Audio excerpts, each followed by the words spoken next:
This is problem 2.41. It's on page 37. Determine A, the required tension in cable AC, knowing that the resultant of the three forces exerted at point C of boom BC must be directed along BC, and B, the corresponding magnitude of the resultant. We draw the figure so we see what's going on here. There's a vertical wall to which is attached a cable at A. That cable comes off the wall with a 65-degree angle. It goes out to point C where there's a boom. Let's draw it like this. Also attached to the wall by a pivot, such that the angle to the wall is 35 degrees.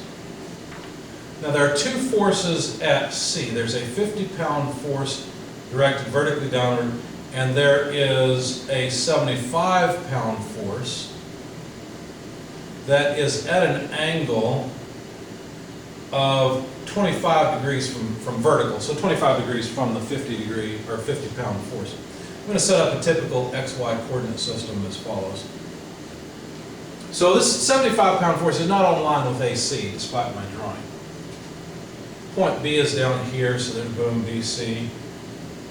And we're supposed to find how much force is in cable AC in order to hold this in static equilibrium, but also so that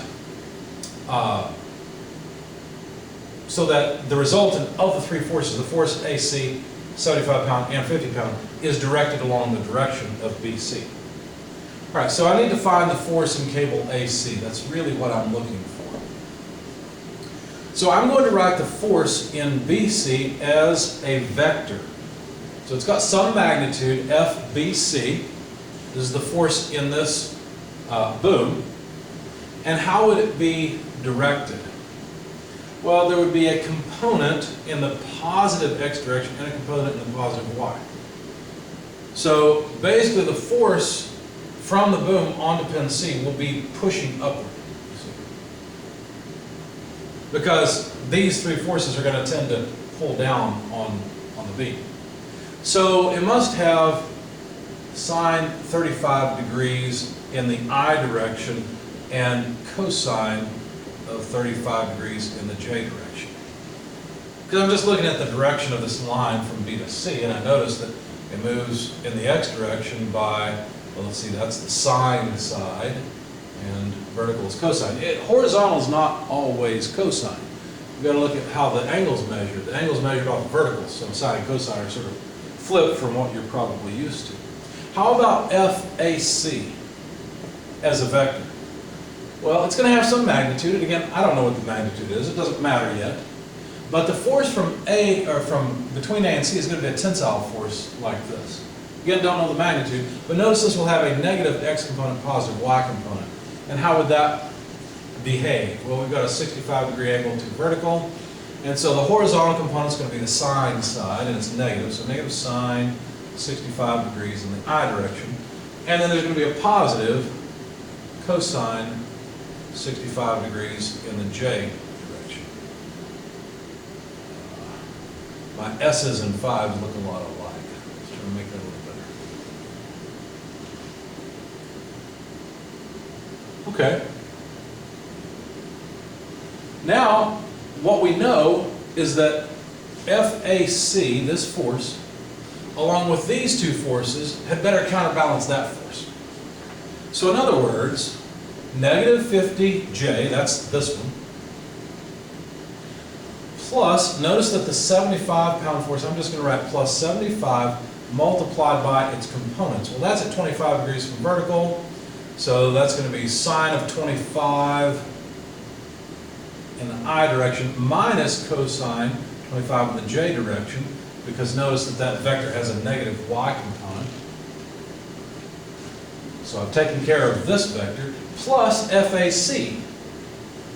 Well, let me just write it since I'm out of space as the vector FAC must be equal to the opposite of FBC, so negative of FBC. Those have to add up to the opposite of that thing for this to be in static equilibrium.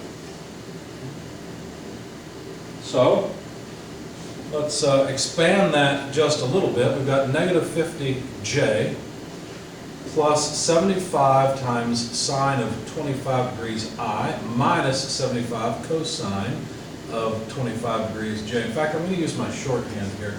I like to write s 25 degrees for sine minus 75 c 25 degrees j. Shorthand for sine and cosine. Plus, let's actually plug in FAC. So let's see, FAC has a negative I component, so let's make that negative. Magnitude of FAC sine, use my shorthand, S 65 degrees I. And then remember this was plus, this is a plus component, so I need plus FAC cosine 65 degrees. And all of that is equal to the negative of FBC. The negative of FBC would be, let's see, negative for both components, so negative FBC magnitude sine 35 degrees I minus FBC cosine 35 degrees j.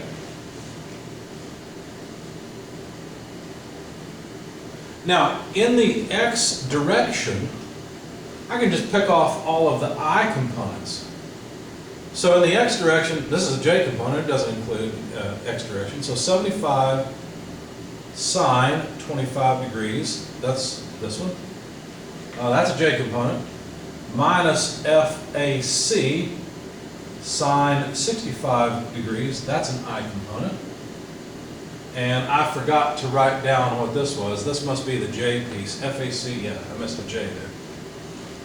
And that must then be equal to negative FBC sine 35 degrees. So in the x direction, I've got 1, 2, 3 terms. Okay. In the y direction, I've got negative 50, that's this term, minus 75 cosine 25 degrees, this term, plus FAC cosine 65 degrees. It's everything on the left-hand side. It must be equal to negative FBC cosine 35 degrees. So a vector equation like this with an I and a j is actually two equations for the price of one. It's on sale. All right. Now, I've got FBC in both of these equations. One way to solve this would be to multiply through by cosine of 35 degrees in this equation, well, negative cosine if you like, 35 positive sine in this equation, add the two together and FBCs will go away. It's one way to do it. That's not how I did it. I solved both equations for negative FBC because that's very easy to do. All you have to do is divide through by cosine 35 degrees in this equation, and you simply divide through by sine 35 degrees in this equation. So now these two are equal to each other. You see, this term, this fraction, is equal to that fraction. So let's see, what do I have? Well, let's break this up. We've got 75 sine 25 degrees over sine of 35 degrees minus, let's see, I'll have to erase some of that. That's okay. Minus FAC sine of 65 degrees over sine of 35 degrees. That's this piece. All I did was break it up with the denominator in with both. That's that x equation. Remember, that's negative FBC, so that's equal to this other term, negative 50 over cosine 35 degrees. Let's see, did I break it up into three parts? Yeah, I did. Minus 75 cosine 25 degrees over cosine of 35 degrees. So that term, plus FAC cosine 65 degrees over cosine 35 degrees. Okay. Don't need that equation anymore. And now all I need to do is solve for FAC. That's not difficult. Let's just put all the constants on one side and all the FAC on the other. So, for example, we'll take this term first. 75 sine 25 degrees over sine 35 degrees. It's that term. Let's pull this to the other side, plus 50 over cosine 35 degrees. Pull this term to the other side, plus 75 cosine 25 degrees over cosine 35 degrees, equals, move everything else to the other side. So we've got already FAC, and notice that it's an FAC that gets moved. So let's factor the FAC out. One term will have cosine 65 degrees over cosine 35 degrees. And then when I move this term to the other side, it'll become positive, and I'll factor out the FAC, and I'll be left with sine 65 degrees over sine 35 degrees. And so now to calculate FAC, all I need to do is figure out this number here and divide it by that number. Simple enough. When you do that, you find that FAC, so from here, it's the only unknown, has a magnitude of about 95.1 or so pounds force. Now I kept more decimal places than that in my calculator for subsequent calculations. For example, calculating FBC, I guess I shouldn't have erased those equations quite so quickly. Let me remind you that I had an equation for FBC.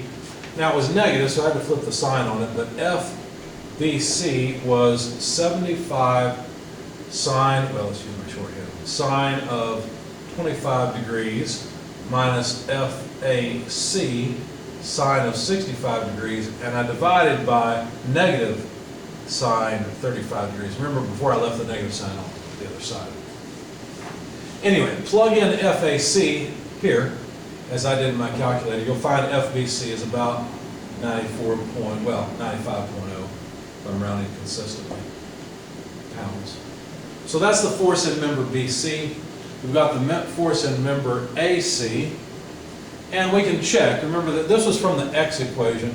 If you look at the Y equation we had and you solve for, well, I didn't solve for anything. I had negative 50 minus 75 cos 25 degrees plus FAC cos 65 degrees equals negative FBC cos 35 degrees. If you plug in FAC of 95.1 and FBC of 95.0, you find that the equation works. It all comes out. It's within round-off error. And in fact, I kept 3 decimal places when I checked, and it came out to the same in the 3rd decimal place. So that worked out. So now we know how much force is in cable AC. We also know how much force is in the bar. What did they call that? The boom. The force in the boom is about the same, 95 pounds or so.